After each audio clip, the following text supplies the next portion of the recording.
Okay, so this next question is a word problem, and it actually is one of the interesting word problems because it's something that is near and dear to many people, and it's profit, costs, and revenues, and this is something you may see in a couple different areas. And just as a little side note, that your profit is related to your revenues and your cost in this fashion. So revenues minus costs will be equal to your profit. And again, this is a very simplistic way of evaluating your profits, but they'll be equal to revenues minus costs. So if you were not given profits, or maybe you were given two of the others, you could use this formula, and often you might see this written as P of X is equal to R of X minus C of X. So you might have seen this written in this fashion too. So profit is equal to revenues minus costs, where X is whatever that is being sold. X is the value that's being sold. So notice in this question, is the owner of a fast food chain has determined the profit of operations. So he's determined the profit, P, and P is in thousands of dollars. So I always like to write my givens here. And we say P is equal to profit, and that is in thousands of dollars. So that's going to be thousands of dollars. So if you want to find your profit, you would actually take whatever your P is, and you're going to multiply times 1,000 and n. So if we get, for example, if we were to get P is equal to 3.2, we know that this is really equal to 3.2 times 1,000. So we move the decimal place over 1, 2, 3 spaces. So we'd have $3,200. So the profit would actually be $3,200. So first of all, that's one of our givens, and it's approximated. Again, this is not a perfect science. When people go in and supply chain managers go in to evaluate businesses, they're not able to perfectly evaluate the profit and the cost and the revenue functions, but they want to get really close. A lot of times what they're doing is they're trying to develop a means sort of maybe the word is maybe even to forecast. They're trying to develop a way to forecast, and also try to hit a goal of what could maximize or minimize certain values. So if we think about profits, we know we want to maximize them. Revenues, we know we want to minimize revenues. I'm sorry, we want to maximize revenues, and costs, we want to minimize our costs. So this question could be asked a couple different ways. But now since we're given our profit statement, our P of X, which is equal to negative 3x squared minus 6x plus 120, where X is sandwiches sold daily. So we'll say sandwiches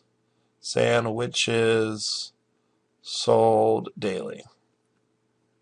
So that is going to be our profit. So we know that we can determine a profit by plugging in value for X. So if we were to have this actually is a really good profit function because if we were to sell no sandwiches, we would plug in negative 3 times 0 squared minus 6 times 0 plus 120, and we would get all these going to 0, and we would get 120. So I don't think this is a very realistic profit function, but profit function nonetheless. So theoretically, if you sold no sandwiches, you'd still be profiting $120, which is something. I'm sorry, it would be $120,000. It'd be $120,000. Again, not very feasible, but this is just the question, so I'll definitely have to go back and maybe rewrite this at a later time. But for right now, that's a very fair profit function. So what we can do now is that we want to determine the number of sandwiches the chain needs to sell on a daily basis, which will maximize the profit of the business. So let's think about this. Notice our profit function has a leading coefficient, and this leading coefficient is a negative 3. So if we're thinking of a negative 3 leading coefficient, we know this profit function is actually a parabola opening down. He's quadratic because he's raised to the second power, and because of that negative leading term, he's opening down. So therefore, we know that we can determine a max value, and that makes sense that we're going to want to find a max in this circumstance because we want to ultimately maximize profits. If there was no way for us to maximize, this would definitely not be a good profit function. So now what we can do is that if we want to find the number of sandwiches, remember, if we look at this in terms of a coordinate point, we know that that would fall in the term of x comma y, where x is the number of sandwiches and y is the profit. we know that we could find this very critical value. This value is also known as the vertex. And this value of the vertex will help us find that max value. So the vertex formula that we can use is negative b all over 2a, and then the functional value of negative b over 2a. And that will help us determine the vertex of this function, which will then give us the max. It'll give us the number of sandwiches we have to sell daily, which is the question to the first part. It should be, and number of sandwiches. Then it says, what will be the theoretical max profit? So let's go ahead now and plug this in. If we look at this, we realize that our A, and I'll do our givens, our A, which will be negative 3, our B is equal to negative 6, and then our C is equal to 120. That's interesting. This doesn't make sense. So, you know what we can do? Actually, let's go ahead and change this to a positive. Let's go ahead and change this to a positive and this one to a negative. So we're going to actually change this around a little bit to make this a little bit more feasible of a question.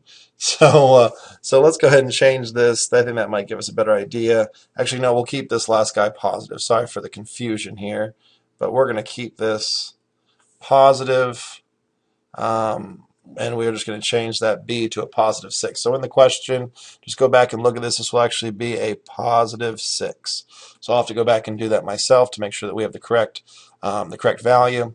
So now we plug in, we'll get a vertex that's feasible. Negative b will be negative 6 all over 2 times negative 3. So negative 6 all over, there we go, negative, that's a bad 6, negative 6 all over 2 times negative 3. The negatives will cancel, so we're going to get 6 all over 6, and that'll give us a value of 1. So theoretically, in order for this business to profit, it's going to have to sell 1 sandwich. W-I-T-C-H. I think I spelled that correctly. Is that how you spell? I think that's how you spell sandwich. No, it's not sandwich. Wow, I'm showing my spelling abilities. I'm telling you, autocorrect has ruined my spelling. Autocorrect has ruined my spelling. So we're going to have to theoretically sell 1 sandwich. That would be the answer to part A. So if we want to find the profit of selling one sandwich, we could plug that into our profit function, which would be equal to negative 3 times 1 squared plus 6 times 1 plus 120. So this will give us negative 3 plus 6 plus 120, which will give us negative 3 plus 6 is 3 plus 120 is 123. But again, this is not $123. It will be $123,000 because this is going to